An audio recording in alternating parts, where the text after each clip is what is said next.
You're on. article that we chose to discuss was about Netflix. It's basically the effect that it has on digital media today.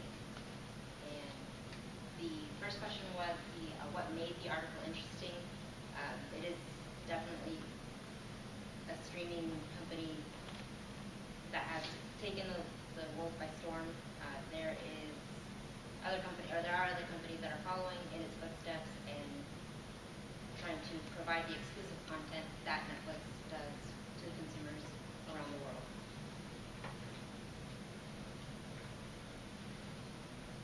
What made the article relevant? So the point of a lot of these companies are their main consumers that they're trying to attract are those that need or that the good quality content on their own time at a reasonable price. We are students. We are, most of us, watching our pockets and have busy times or busy schedules. It's after 5 p.m. We're out here. I don't want to watch Netflix, so I'm sure it's something that is common. If it's not Netflix, it's Hulu that we all, I think, have either subscriptions to or pay for those services. So, I don't know if you all realize, but we really don't have to go to Blockbuster and rent movies anymore. We have the internet to pay for that, so there's a rise in these streaming services. So the article that we're doing is Netflix, but other things such as Hulu, Verizon has their own respective thing, and also Amazon. So what this is doing is it's shifting the economy of how we view content and entertainment. So what they're doing is that you don't really need lots of money and capital to produce these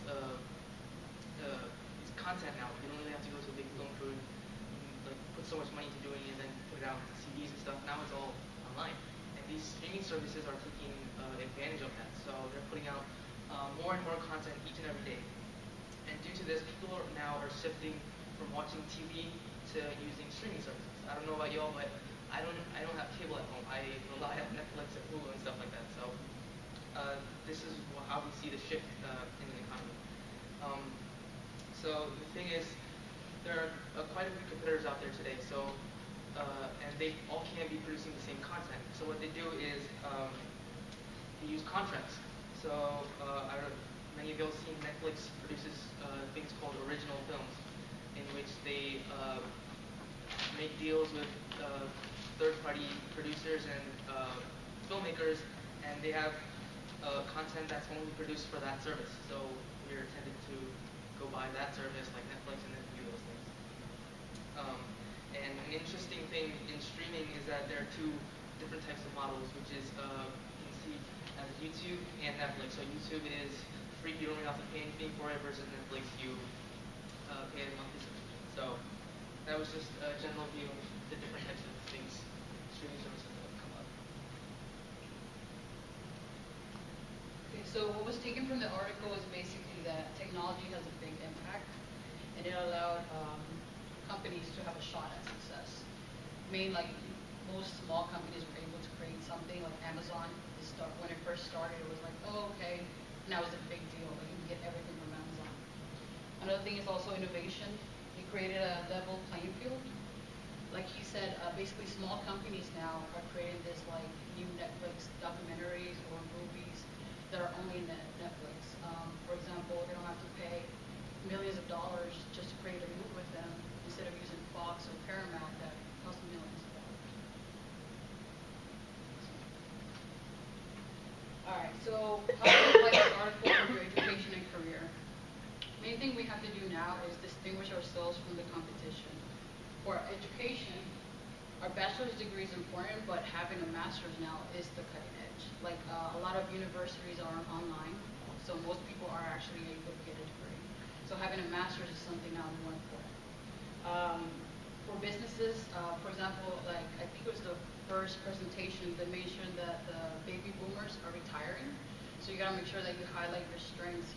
Sometimes I even seen in job postings where it mentions that if you speak Spanish, you should still apply. Because that's you know that the market Another thing is be innovative. You have to think outside the box. For example, when you're at work, if something seems redundant, maybe come up with a new idea and just mention it. You also have to set standards if standards don't exist.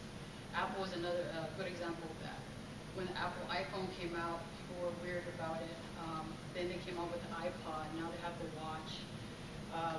One good example that I think is McDonald's. I can have a burger here in Texas, and I know that if I have the same Big Mac in Wisconsin, it's going to taste the same. And one main thing is don't be afraid to come out with new things. Facebook, when it first started, he never thought it was going to be a big deal, and now he's like a billionaire. Same thing with Netflix. You know, streaming now, everybody's trying to copy. Thanks. Thank you.